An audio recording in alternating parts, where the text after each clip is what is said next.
မင်္ဂလာပါဒီနေ့ unit 3 colors ဆက်သွားမယ်နော်ရှင်းဘက်က lessons 2အထိပြီးသွားပြီဒီနေ့မှာတော့ lessons 3ကိုဆက်သွားမယ်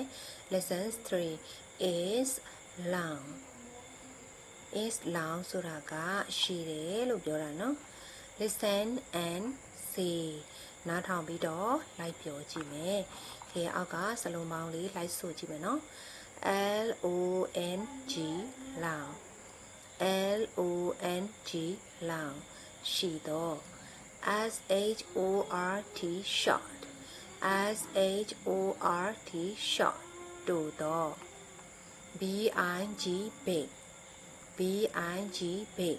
ကြီးတော့ small small သေးတော့ကဲပြီးရင်အောက်က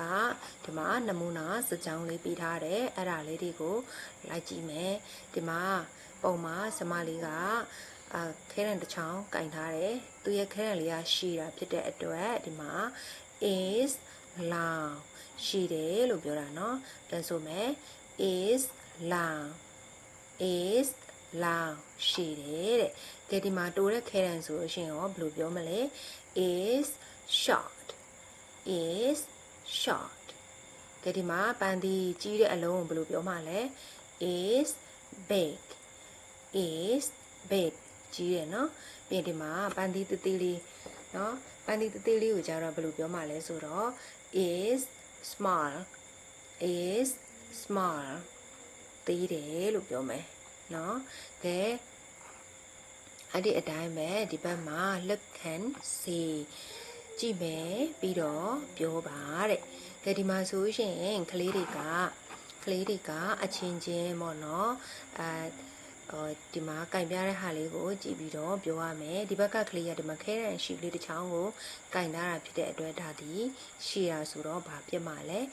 is long နော် is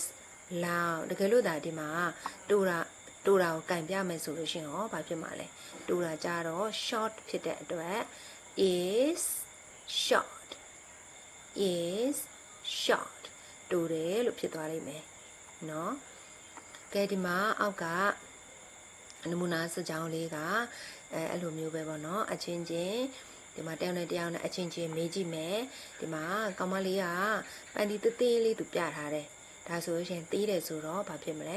small ဖြစ်တဲ့အတွက်ဘယ်လိုပြောမှလဲ is small ကဲဒီဘက်ကပန်းသီးကြီးကိုကင်တာကြတော့ကြီးတဲ့ပန်းသီးကိုကင်တာကြတော့ကြီးတာဒီ big ဆိုတော့ဘယ်လိုပြောမှလဲ